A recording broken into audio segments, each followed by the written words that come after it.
አንድ ቀን ጠዋት ከእንቅልፍ ሲነቁ የፖለቲካ ጩኸት ከሌለበት፣ የጦርነት ፍርሃት ከማይሰማበት፣ የከተማ ግርግር ከማይታይበት፣ ሰዎች እርስ በርሳቸው ከሚተማመኑበት፣ ተፈጥሮ ከቴክኖሎጂ ጋር በሚዛን በምትኖርበት ሀገር ቢነቁ ምን ይሰማዎታል? መቼስ ራስዎን ከተረት ላይ እንደሚገኝ አንድ ገጸ ባህሪ እንደሚወክሉ አያጠራጥርም። ነገር ግን ይህ ዓለም ሊደርስበት የሚችል እውነታ እንደሆነ ብንነግሮስ? አዎ፣ ፋሮ ደሴት ይባላል። በብዙዎቻችን አእምሮ ውስጥ ሰላምና መረጋጋት የሚባሉት ነገሮች በተረት ወይም በሕልም ዓለም ውስጥ ብቻ የሚገኙ አፈ ታሪኮች ይመስሉናል። በየቀኑ በዜና የምንሰማቸው የፖለቲካ ውጥረቶች፣ የኢኮኖሚ ውድድሮችና የከተሞች ያልተቋረጠ ግርግር ልባችንን በስጋትና በውጥረት ሞልተውታል። ነገር ግን በሰሜን አትላንቲክ ውቅያኖስ ማዕበል መካከል በስኮትላንድ በአይስላንድና በኖርዌይ መካከል ተንሳፈው የሚታዩት 18 እሳተ ገሞራዊ ደሴቶች ይህንን አስተሳሰብ ሙሉ በሙሉ ይለውጡታል። ይህ ቦታ የሰው ልጅ ከተፈጥሮ ጋር ተስማምቶ እርስ በርሱ ተማምኖና ሰላሙን ጠብቆ መኖር እንደሚችል ለዓለማችን የሚያሳይ ሕያው ማስረጃ ነው። በእነዚህ ደሴቶች ላይ የሰላም ትርጉም በፖሊስ ብዛት፣ በከፍተኛ የደህንነት ካሜራዎች ወይም በጠንካራ የሕግ ማስከበር ሥርዓት የሚለካ አይደለም። ይልቁንም በሰዎቹ ልብ ውስጥ ባለው ጥልቅ የመተማመን ባህልና አብሮነት የሚገለጽ ነው። የዚህ ሀገር ሰዎች መኪናቸውንና የቤታቸውን በር አይቆልፉም። ሕፃናት በየትኛውም የቀን ወይም የሌሊት ክፍለ ጊዜ በየሜዳውና በመንገዶች ላይ ያለምንም ስጋትና ፍርሃት ይጫወታሉ።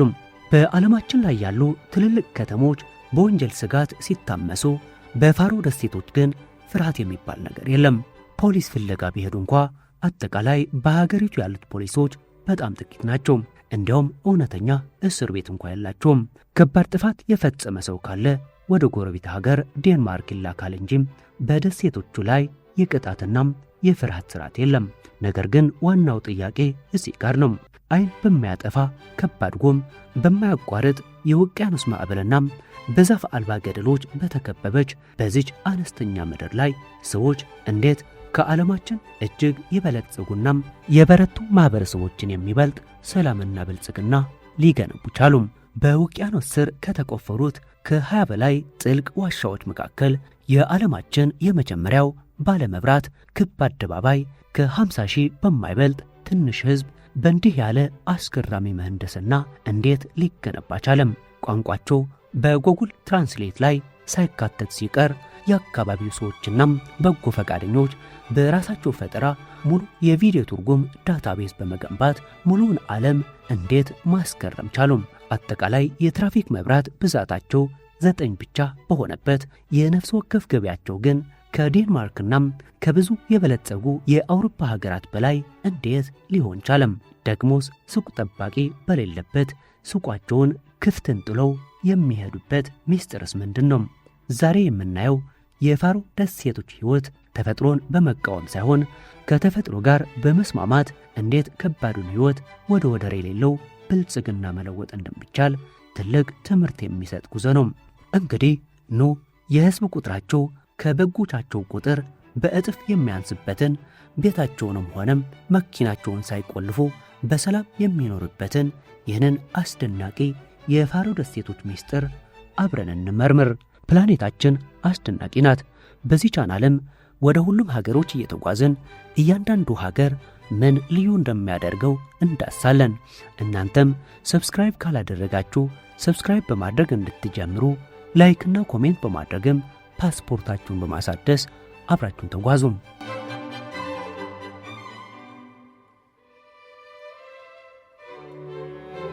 በበረዶ ዘመን በተፈጠሩ ጥንታዊ ገደሎችና ማለቂያ በሌለው ነፋስ የተቀረጹት እነዚህ ደሴቶች ከሩቅ ሲመለከቷቸው በውቅያኖስ ላይ የተቀመጡ የአረንጓዴ ኤምራልድ ድንጋዮችን ይመስላሉ። አብዛኛው ሰው የመጀመሪያውን የካርታ ምስል ሲመለከት እንዲህ ብሎ ያስባል። ይህንን ያህል የተገለለናም በበረዶ ውቅያኖስ የተከበበ ቦታ ሕይወት መራራ፣ ጨለማናም እጅግ አስቸጋሪ መሆን አለበት። ወጣቶች እድል ፍለጋ ወደ ውጭ ሀገራት መሸሽ አለባቸው። በዚያ ላይ ደግሞ የኢኮኖሚ ነጻነት ሊኖር አይችልም ብሎ መገመቱ አይቀሬ ነው። ነገር ግን እውነታው ከዚህ ሙሉ በሙሉ የተለየ ነው። በእነዚህ ደሴቶች ላይ የሚኖሩ ማህበረሰቦች ከአውሮፓ ከፍተኛ የገቢ ደረጃ ካላቸው ወገኖች መካከል ይመደባሉ። አነስተኛ የወንጀል መጠን፣ ከፍተኛ የጤናና የትምህርት አገልግሎት እንዲሁም አስተማማኝ የማህበራዊ ዋስትና አላቸው። የዓለማችን ትልልቅ ከተሞች በውካታና በጭስ ሲታመሱ በነፋስና ማዕበል በተደበደቡ ደሴቶች ላይ የተቀመጡ ሰዎች እንዴት ይህንን አስደናቂ ብልጽግና ሊገነቡ ቻሉ?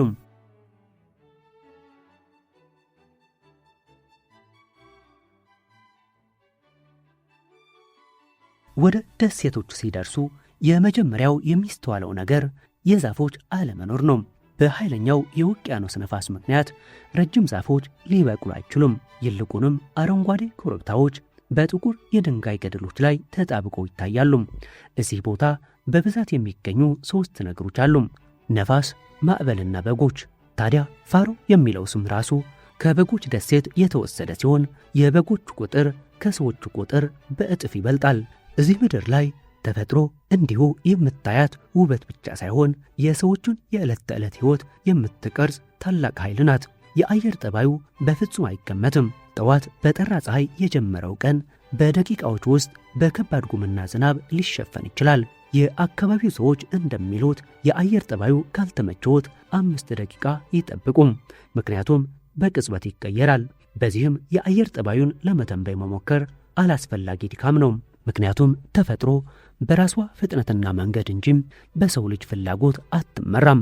በበጋ ወቅት ፀሐይ ቀንን ሙሉ ልትበራ ትችላለች።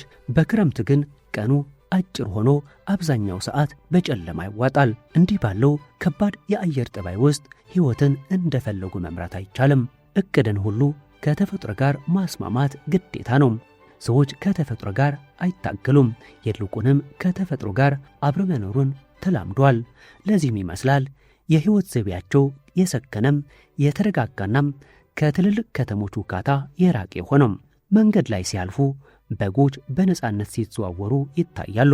መኪና የሚያሽከረክሩ ሰዎች በጎቹ እስኪያልፉ ድረስ በትዕግስት ይጠብቃሉ እንጂ መቸኮል ወይም ሩጫ የሚባል ነገር የለም። ከዚህም በላይ እንደ ፓፊን ያሉ በሚሊዮን የሚቆጠሩ የባህር ወፎች በባህር ዳርቻ ገደሎች ላይ ተሰብስበው ይኖራሉ። አዲስ እዚህ አካባቢ የተገኘ ሰው ታዲያ በመጀመሪያው እይታ ይህ ቦታ ጨካኝናም የሰው ልጅ ሊኖርበት የማይችል አድርጎ ሊያሳየው ይችላል። ነገር ግን ያንኑ ከባድ ተፈጥሮ ተቋቁመው እርስ በርሳቸው ተጋግዘው የሚኖርበት መንገድ እጅግ ድንቅ ነው። ደሴቶቹ በባህር ስንጥቆችናም በከፍታ ተራሮች የተከፈሉ ናቸው። በብዙ የዓለማችን ክፍሎች እንደዚህ የዓለም መልክዓ ምድር ሰዎችን ያራርቃል፣ ግንኙነትም ያሰናክላል። እዚህ ግን ሰዎች ይህን የተፈጥሮ መሰናክል በሌላ አስደናቂ መንገድ አሸንፈውታል። ፋሮአውያን ከ9ኛው ክፍለ ዘመን ጀምሮ የቫይኪንግ ዘመን ርስትን ይዘው የኖሩ ሲሆን የራሳቸው የሆነም የተለየ መታወቂያ ባንዲራናም ከጥንታዊው ኖርሴ ቋንቋ የተገኘም የራሳቸው ቋንቋ አላቸው። እዚህ ጋር አንድ አስገራሚ ታሪክ አለም። የፋሮአዊ ቋንቋ በጉግል ትራንስሌሽን ላይ ሳይደገፍ ሲቀር የአካባቢው ባለሥልጣናትናም በጎ ፈቃደኞች ተነስተው የራሳቸውን የቋንቋውን የመረጃ ቋት ገንብቷል። አዎ በ2017 ዓ.ም የፋሮ ደሴቶች የቱሪዝም ቦርድ ቪዚት ፋሮ አይስላንድስ ከሀገሩ በጎ ፈቃደኞች ጋር በመሆን ያዘጋጁት ሲሆን የፋሮአውያን ነዋሪዎች የቃላቱንናም የአረፍተ ነገሮችን ትርጉም በቪዲዮ የቀረጹበትናም በወቅቱ የነበረውን የቋንቋ ተርጓሚ ክፍተት በራሳቸው ፈጠራ የሞሉበት አስደናቂ ጥረት ነበር። ይህ የሚያሳየው ማህበረሰቡ ለባህሉና ለማንነቱ ያለውን ጥልቅ መተባበር ነው። ምግብ ቤቶች ውስጥ ሲቀመጡ የባህር ንፋስ ያደረቀውን ባህላዊ የሰንጋ ስጋ ይቀምሳሉ። ይህም ከቀዝቃዛው የአየር ጠባይ ጋር የተሳሰረም የዘመናት ታሪካቸው አካል ነው። በደሴቶቹ መካከል ለመዘዋወር በባህር ላይ ታንኳ ወይም ጀልባ መጠበቅ አላስፈለጋቸውም። ይልቁንም ተራሮችን ማሱም፣ ከውቅያኖስ ወለል በታች ደግሞ ጥልቅ ዋሻዎችን ቆፈሩ። በውቅያኖስ ስር ከተቆፈሩት ከ20 በላይ ዋሻዎች መካከል አንዳንዶቹ አስገራሚ ምህንድስና አላቸው። ለምሳሌ በውቅያኖስ ስር የተገነባው የዓለማችን የመጀመሪያው ባለመብራት ክብ አደባባይ የሚገኘው እዚሁ ነው። ከበላያቸው በሺዎች የሚቆጠር ቶን የባህር ውሃ ያለም ሰዎች በውቅያኖስ ስር በሚገኙ ዘመናዊ አስፋልቶች ላይ እየነዱ ወደ ስራቸው ይሄዳሉ። ይህን ሁሉ አስደናቂ መሰረተ ልማት የገነቡት ደግሞ አጠቃላይ የህዝብ ቁጥራቸው ከ5-10 ሺህ ወይም ከ50 ሺህ በማይበልጥ ትንሽ ማህበረሰብ ነው። አጠቃላይ በደሴቶች ላይ የሚገኙት የትራፊክ መብራቶች 9 ያህል ብቻ ናቸው። ይህም የከተማ ውካታናም የትራፊክ መጨናነቅ የሚባል ነገር በሕይወታቸው ውስጥ የሌለ መሆኑን ያሳያል። በውቅያኖስ መካከል ያለችው ይህች አነስተኛ ደሴት ታዋቂ ምግብ ቤቶች የላትም፣ እውነተኛ እስር ቤት የላትም። ነገር ግን በዓለማችን እጅግ የበለጸጉ ማህበረሰቦችን የሚበልጥ ሰላምና ብልጽግና አላት። እዚያ ያሉ መንገዶች ላይ ሲቆሙ ከነፋሱ ድምፅ በስተቀር ምንም አይነት የከተማ ጩኸት አይሰማም። ነገር ግን በዚህ ጸጥታ ውስጥ እጅግ ዘመናዊና የበለጸገ ሕይወት ይኖራል። ሰዎች መኪናቸውንና ቤታቸውን አይቆልፉም። ሕፃናት በሰላም መንገድ ላይ ይጫወታሉ። የጠቅላይ ሚኒስትሩ ስልክ ቁጥር ሳይቀር በይፋ የሚገኝና ማንኛውም ዜጋ ቀጥታ ደውሎ ሊያናግራቸው የሚችልበት ግልጽና ቅርብ ማህበራዊ ስርዓት አላቸው። ነገር ግን ይሄ ሁሉ ዘመናዊ መሰረተ ልማትና የተረጋጋ ሕይወት እንዴት ሊገነባ ቻለም? ይህች በውቅያኖስ መካከለኛ ክፍል ያለች ጥቁር ነጠብጣብ ደሴት ዘመናዊነትን ሳታጣ ሰላሟን ጠብቃ ለመኖር የተጠቀመችው ሚስጥርስ ምንድን ነው? ይህን ቀጥለን እንመለከተዋለን። ለዘመናት ፋሮአውያን ከሌላው ዓለም ተለይተው በውቅያኖስ ላይ በመኖራቸው ጥልቅ የሆነም የጋራ የመረዳዳትና የመተማመን ባህል ገንብተዋል። እዚህ ሀገር ብቸኝነት ወይም መገለል የሚባል ነገር ቦታ የለውም። መንደሮቹ አነስተኛ በመሆናቸው አንዳንዶቹ መንደሮች እንደ ጋሳ ዳሎር ያሉ አባወራዎቻቸው ከ16 የማይበልጡ በመሆናቸው ሁሉም ሰው እርስ በርሱ ይተዋወቃል። በመንገድ ላይ ሲያልፉም ሰላምታ ለመለዋወጥ ምክንያቶችን አይፈልጉም። አይን ለአይን መተያየትና ፈገግታ ብቻ ውይይትን ለመጀመር በቂ ነው። ሰዎቹ እንግዳን ወደ ቤታቸው ጋብዘው ቡና ወይም ቀላል ምግብ ማቅረብ እንደ ታላቅ ክብር ይቆጥሩታል። የፋሮአውያን መስተንግዶና የቅርብ ግንኙነት የባህላቸው መሰረት ነው። ቤቶቻቸው ከውጭ ባለው ከባድ ንፋስና ቅዝቃዜ መሸሸጊያ ብቻ ሳይሆኑ የቤተሰብና የጎረቤት ፍቅር የሚንጸባረቅባቸው የሞቅታ ማዕከላት ናቸው። የፋሮአውያን ኢኮኖሚም ቢሆን እጅግ ትኩረት የሚስብ ነው። ማዕከላዊው የኢኮኖሚ ምሰሷቸው የቱሪዝም ዘርፍ አይደለም፣ ይልቁንም የባህር ሀብትና የሳልሞን እርባታ ነው። በአካባቢው ሰዎች ዘንድ አንድ ታዋቂ አባባል አለ፣ አሳ ከሌለ እዚህ መኖር አንችልም። የአሳ ሀብታቸውን ከማውጣት ጀምሮ እስከ ማሸግና ወደ ውጭ ሀገር እስከ መላክ ድረስ ያለውን አጠቃላይ የሥራ ሂደት ራሳቸው በመቆጣጠራቸው የነፍስ ወከፍ ገበያቸው በዓመት $6,10,000 በላይ ሊደርስ ችሏል። ይህም ከዴንማርክና ከብዙ የበለጸጉ የአውሮፓ ሀገራት የሚበልጥ የገቢ ደረጃ ነው። የሥራ አጥነት መጠናቸው ከ3 በመቶ በታች ሲሆን ማህበረሰቡ እርስ በርሱ የመደጋገፍና የተሰጠውን ኃላፊነት በጥራት የመወጣት ባህል አለው። በትልልቅ ከተሞች ያለው የሥራ ውጥረትና እርስ በርስ የመፎካከር ስሜት እዚህ አይታይም። ይልቁንም እያንዳንዱ ሰው የራሱን ድርሻ በጥራት የመወጣት እምነት አለው። ከዚህም በላይ ባህላቸውና ታሪካቸውን ጠብቀው የያዙበት መንገድ ድንቅ ነው። ከዘመናት በፊት የነበረውን የታሪክ ትስስር የሚያሳየው የፋሮአውያን የሰንሰለት ውዝዋዜም ማለትም ቼን ዳንስ ያለምንም የሙዚቃ መሳሪያም በሰዎች ድምፅና በእግር ምት ብቻ የሚከናወን ታላቅ ባህላዊ ትዕይንት ነው። ሰዎች እጅ ለእጅ ተያይዘው የጥንታዊ አባቶቻቸውን ጀብዱ የሚዘክሩ መዝሙሮችን እየዘመሩ ይጨፍራሉ። ይህ ውዝዋዜ ለካሜራ ወይም ለቱሪስቶች ማሳያ የሚደረግ ሳይሆን የራሳቸውን ማንነትና የትውልድ ትስስር የሚያስጡልበት መንገድ ነው። ባህላዊ አልባሶቻቸውን ቢሆን በሰርግና በብሔራዊ በዓላት ላይ በከፍተኛ ኩራት ይለብሳሉ። ነገር ግን ከዚህ ሁሉ የተረጋጋ ሕይወትና ሰላም በስተጀርባ ያሉ ጥልቅ ፈተናዎችና ውጥረቶችስ ምንድን ናቸው? በደሴቶች ላይ ከፍተኛ የሆነም የወንዶችና የሴቶች ቁጥር አለመመጣጠን ይስተዋላል። ብዙ ወጣት ሴቶች ለትምህርትና የተሻለ ዕድል ፍለጋ ወደ ውጭ ሀገራት ይሄዳሉ። አብዛኞቹም ተመልሰው አይመጡም። በዚህ ምክንያት በርካታ ፋሮአውያን ወንዶች ከሩቅ ምስራቅ ሀገራት በተለይም ከፊሊፒንስና ታይላንድ ከሚመጡ ሴቶች ጋር ትዳር መስርተው ይኖራሉ። እነዚህ ሴቶች ከአውሮፓ ወይም ከሐሩር አየር ጠባይ ተነስተው ወደዚህ በረዶና ንፋስ የተሞላበት ደሴት ሲመጡ አዲሱን ባህልና የአየር ጠባይ ለመለማመድ ትልቅ መስዋዕትነት ይከፍላሉ። ከዚህም ባሻገር ከትውልድ ወደ ትውልድ ሲወርድ የመጣው ባህላዊ የነባር የባህር አጥቢዎች ወይም የአሳ ነባሪዎች አደን በዓለም አቀፍ ደረጃ ትልቅ ክርክርና ወቀሳ ያስነሳባቸዋል። ፋሮአውያን ይህንን ባህል ከቀደሙ አባቶቻቸው የተረከቡት የሕይወት መሠረት አድርገው ሲመለከቱት፣ የውጭው ዓለም ግን የተለየ እይታ አለው። ይህ በባህልና በዘመናዊ እሴቶች መካከል ያለው ውጥረት አሁንም በደሴቶች ላይ ይንጸባረቃል። ፋሮአውያን የቱሪስቶች ቁጥር ሲበዛና አካባቢያቸው ሲበከል ደሴቶቹን ለጊዜው ለጎብኚዎች በመዝጋት የተፈጥሮ ሚዛኑን መልሰው ይጠግናሉ። ቁጥሮችንና የሀብት ክምችትን ከማሳደድ ይልቅ የኑሮ ዘይቤያቸውንና ሰላማቸውን ማስቀደም መርጧል። ነገር ግን ይህ ሁሉ ድንቅ አኗኗር፣ ጥልቅ መተማመንና ከተፈጥሮ ጋር ያለው ሚዛን መጨረሻው ምንድን ነው? አጠቃላይ በሁካታና በሚጣደፍ ዓለም ውስጥ ለምንኖር ለእኛ የፋሮ ደሴቶች የሚሰጡን እውነተኛ ትምህርትስ ምንድን ነው?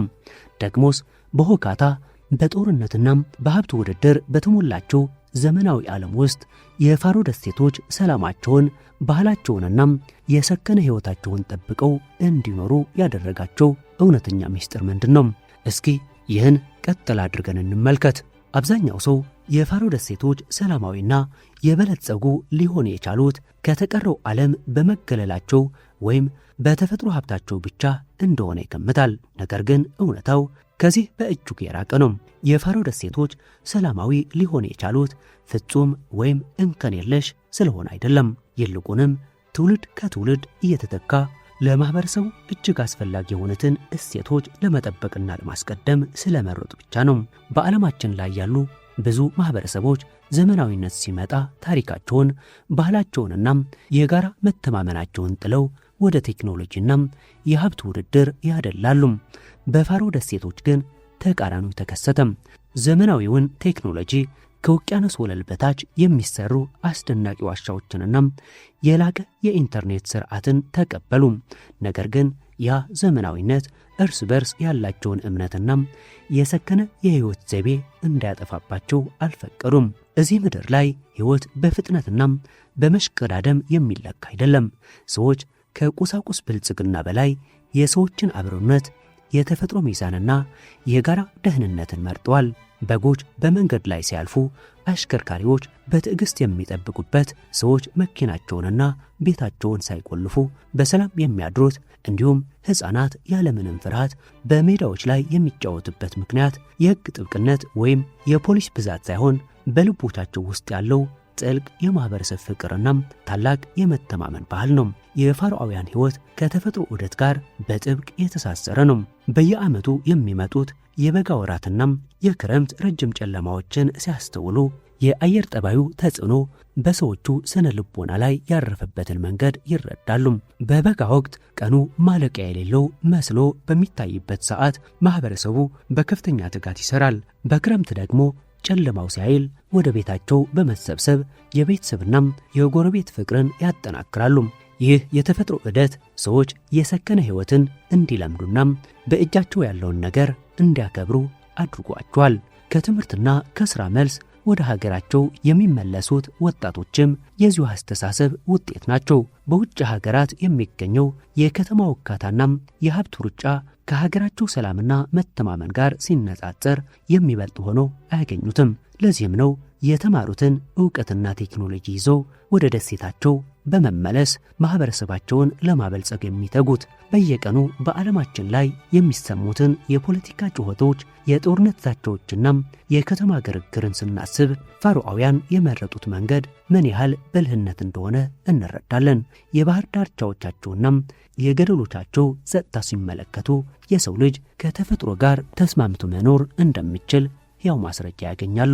በነፋስ የሚወዛወዙት አረንጓዴ ኮረብታዎች፣ በውቅያኖስ ስር የሚሄዱት ዘመናዊ መኪኖችና ያለ ቁልፍ የሚኖሩት ሰላማዊ ቤቶች፣ ሁሉም በአንድ ላይ የሚነግሩን አንድ እውነት አለ።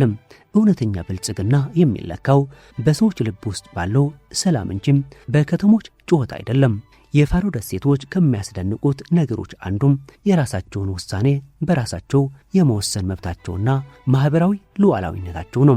ምንም እንኳን በዴንማርክ ግዛት ስር ቢሆኑም የራሳቸው የፓርላማ ስርዓት አላቸው።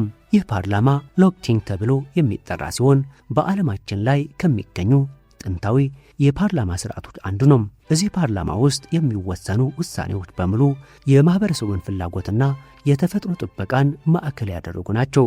ለምሳሌ ያህል በዓለም አቀፍ ደረጃ የሚደረጉ የንግድ ውድድሮች ወይም የቱሪዝም ፍሰቶች የደሴቶቹን የተፈጥሮ ሚዛን እንዲያበላሹ አይፈቅዱም። ቱሪስቶቹ በብዛት በሚመጡበት ወቅት የተፈጥሮ መንገዶችና ኮረብታዎች እንዳይጎዱ በማሰብ በየዓመቱ ደሴቶችን ለቱሪስቶች ዘግተው የአካባቢው ሰዎችና የዓለም አቀፍ በጎ ፈቃደኞች አካባቢውን የሚያድሱበት ፕሮግራም አላቸው። ይህ የሚያሳየው ገንዘብና ሀብት ማከማቸት ከማህበረሰቡ ደህንነትና ከተፈጥሮ ጥበቃ በታች መሆኑን በግልጽ ያመኑ መሆናቸው ነው። በዚች አነስተኛ ደሴት ላይ የሚገኘው የማህበረሰብ መተማመን ምን ያህል ጥልቅ እንደሆነ ለመረዳት የሰዎችን የዕለት ተዕለት እንቅስቃሴ ማየት በቂ ነው። በሌሎች ሀገራት ዕቃዎች በሚሸጡበት ቦታ ዘበኛ፣ ካሜራ ወይም ገንዘብ ተቀባይ ይኖራል።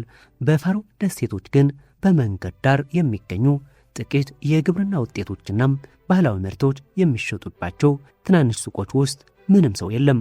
ደንበኛው የሚፈልገውን ዕቃ ይወስዳል፣ የተጻፈውን ዋጋ በሳጥኑ ውስጥ ያስቀምጣል ወይም በስልክ ክፍያ ፈጽሞ ይሄዳል።